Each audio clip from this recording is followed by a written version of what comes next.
Today, let's take a look at some jewelry. I do make jewelry.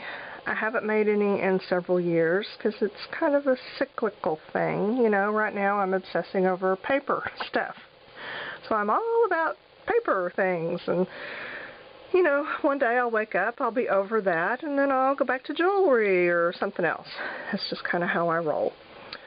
When I'm making jewelry, I like to buy these boxes of junk jewelry on eBay. You know, you can get 10 pounds for $20, whatever. And these are some of the things that have come out of those boxes. There's some things, sometimes at Charming Charlie's, you can get stuff really cheap on their clearance rack. And I always look for things that have glass beads. I'm not a big fan of plastic.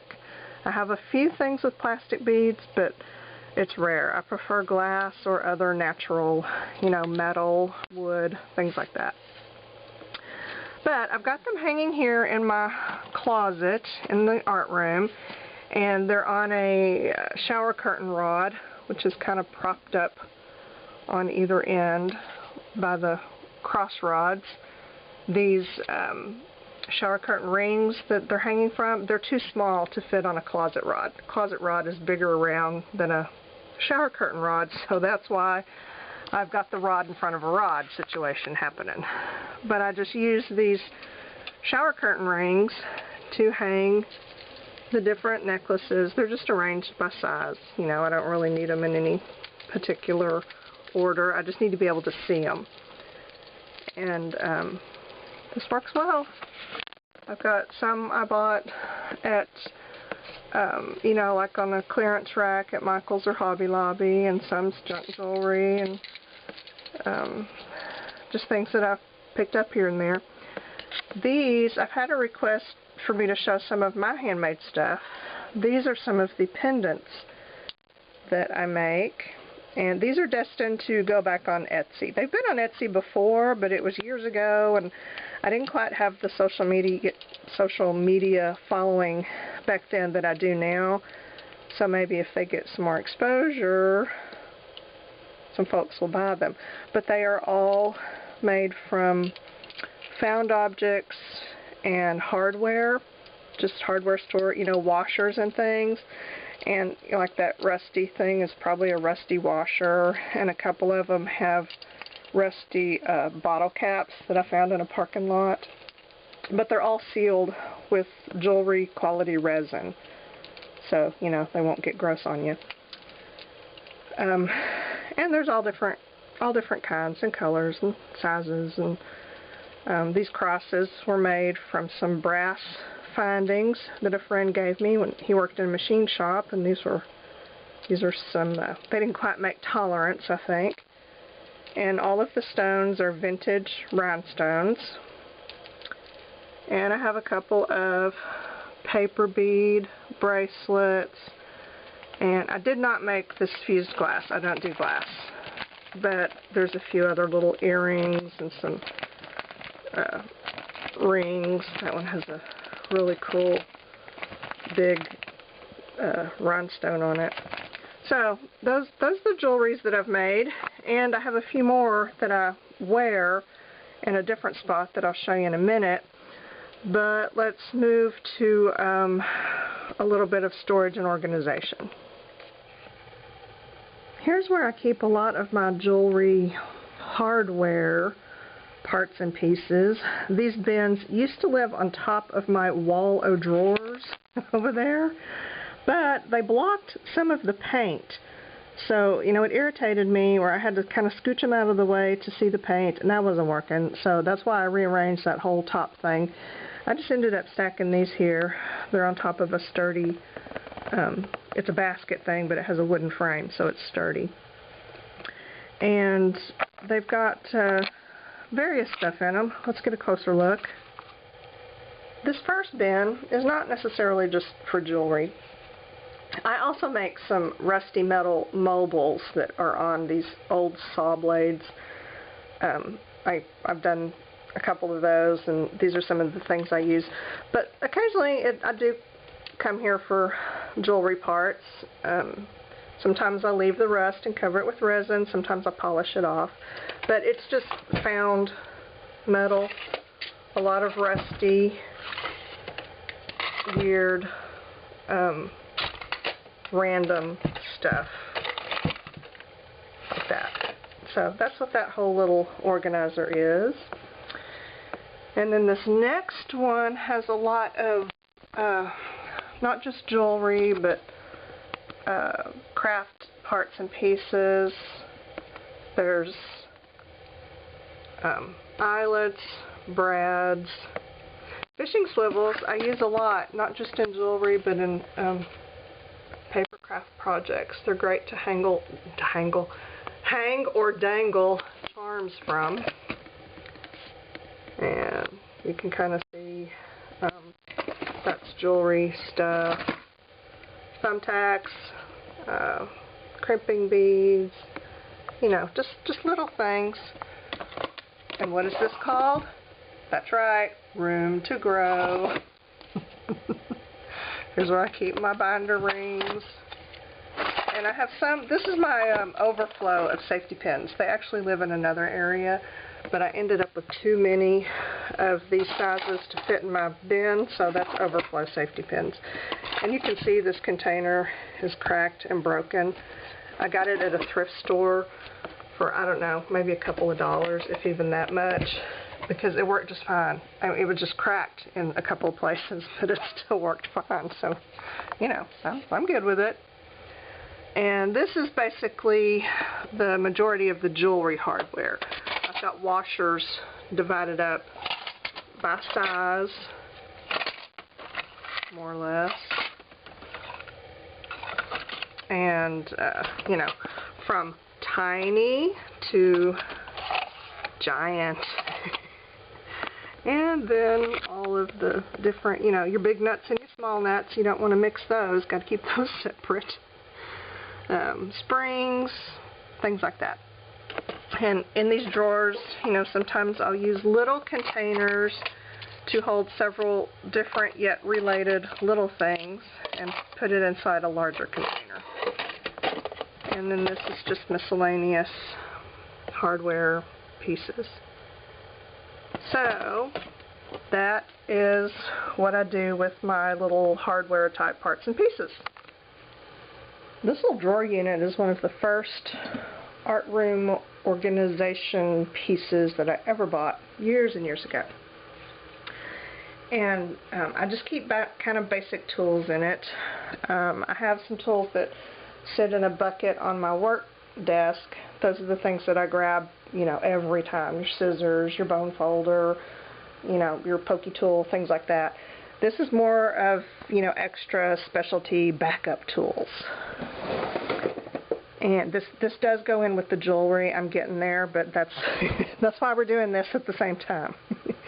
Okay, this is scissors, and then my vast American Science and Surplus tweezer collection, and then other random tools.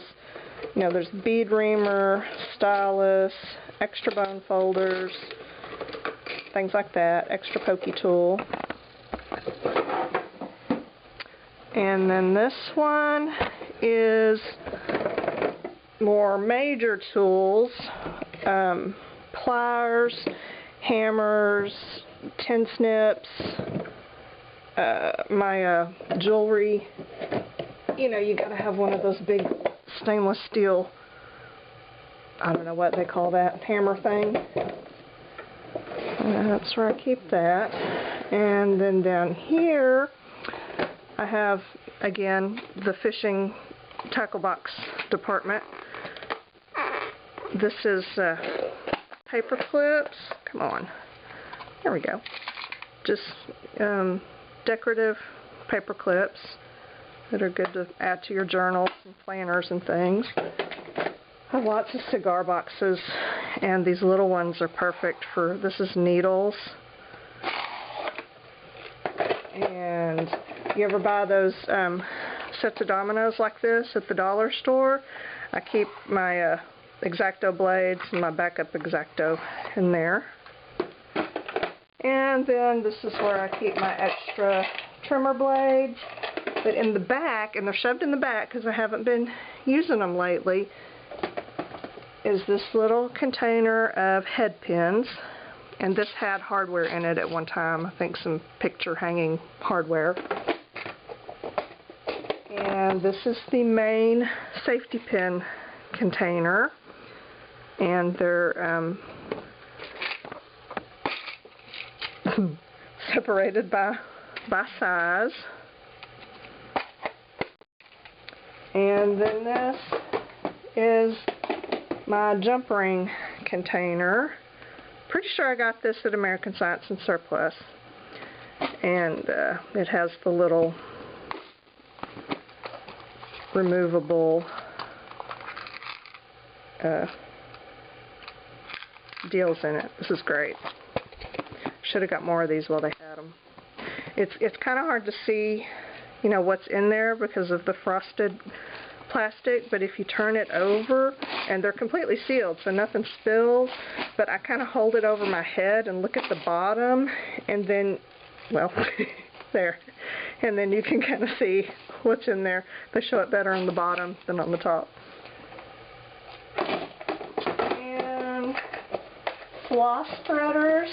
If you do a lot of beading of any kind, you absolutely have to have floss threaders to sometimes get some thicker string into a small bead. Okay. There's that.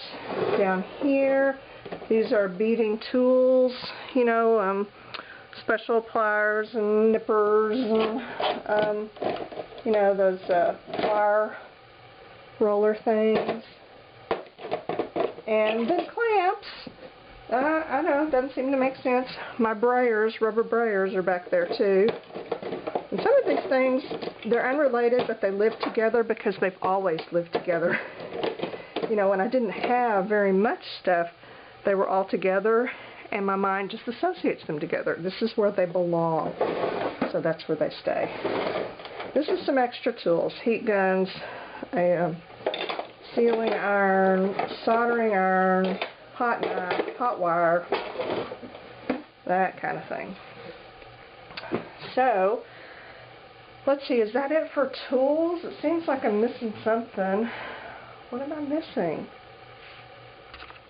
I know what I forgot. It was wire. Wire and watches. This is my little cardboard cabinet.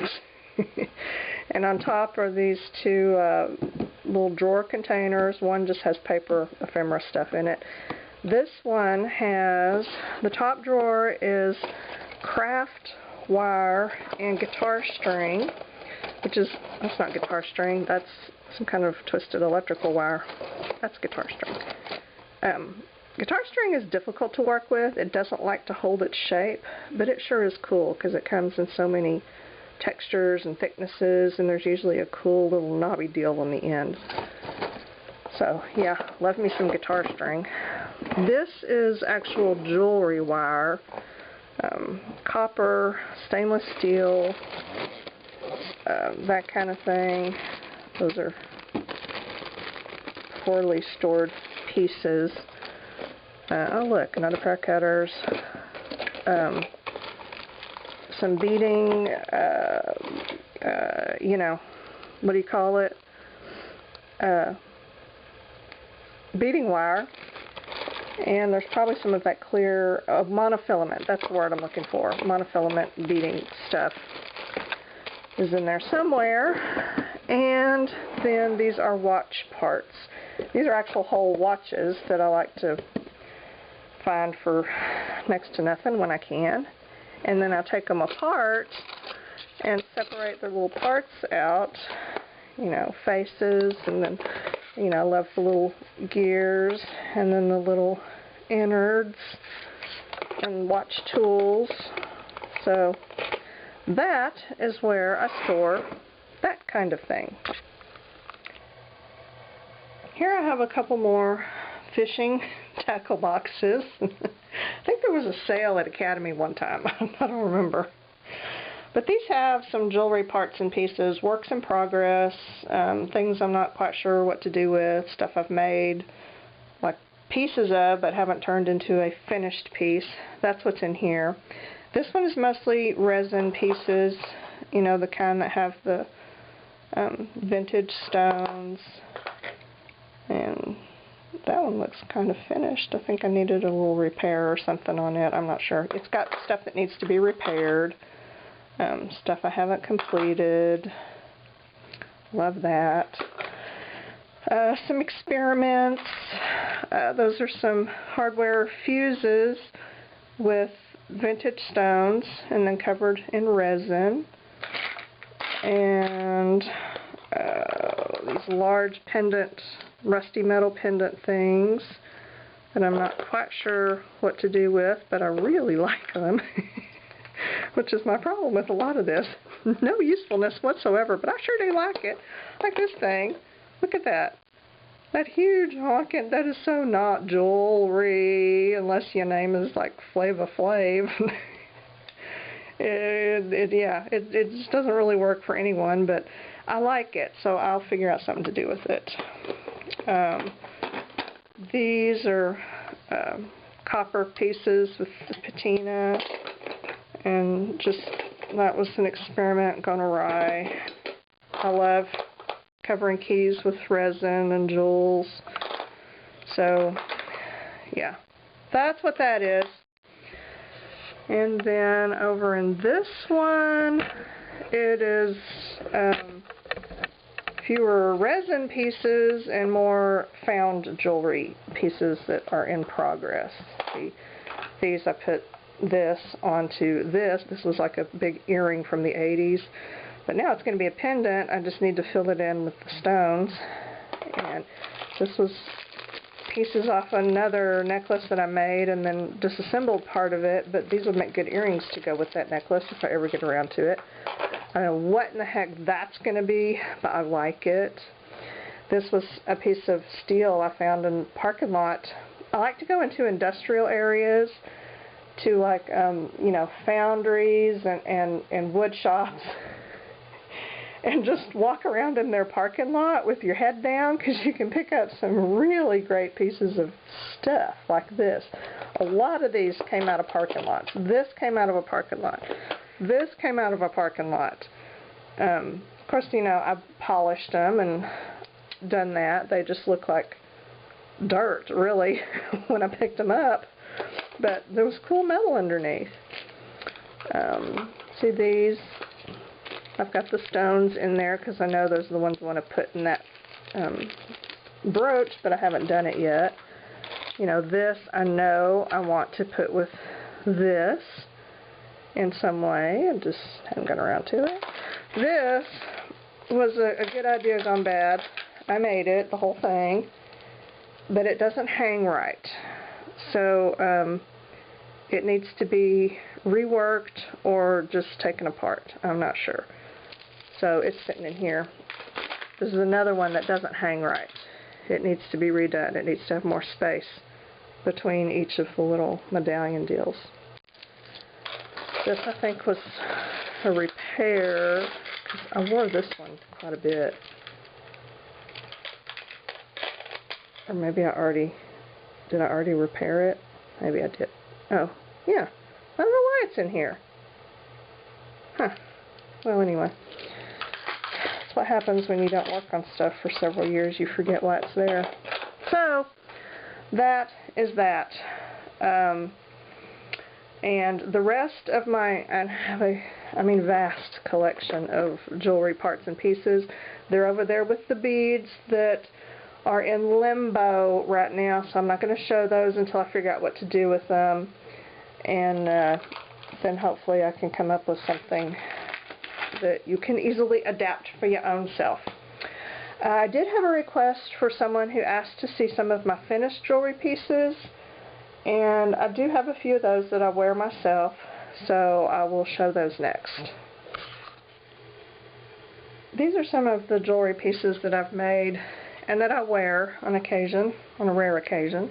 I just don't wear jewelry much anymore. It just interferes with my very casual lifestyle. Some of these have matching earrings that I forgot to bring up here, but they're nothing really special.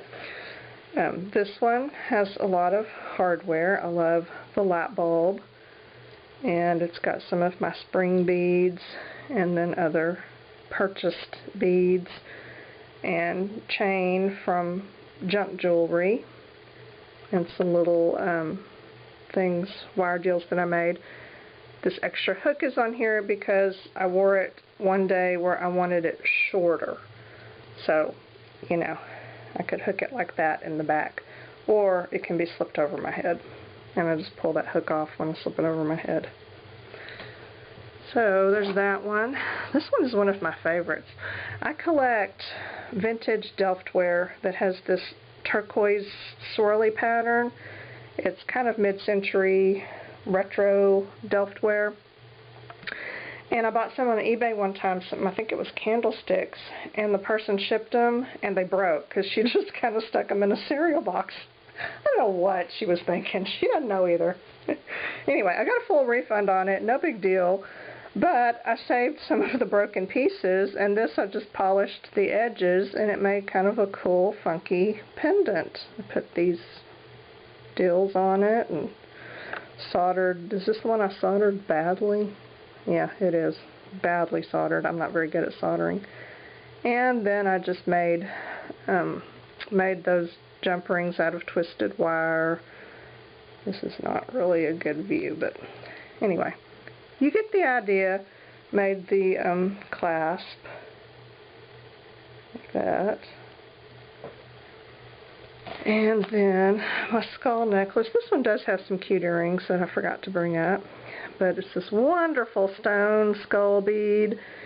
And then I just made the little danglies to hang off of them. And these beads.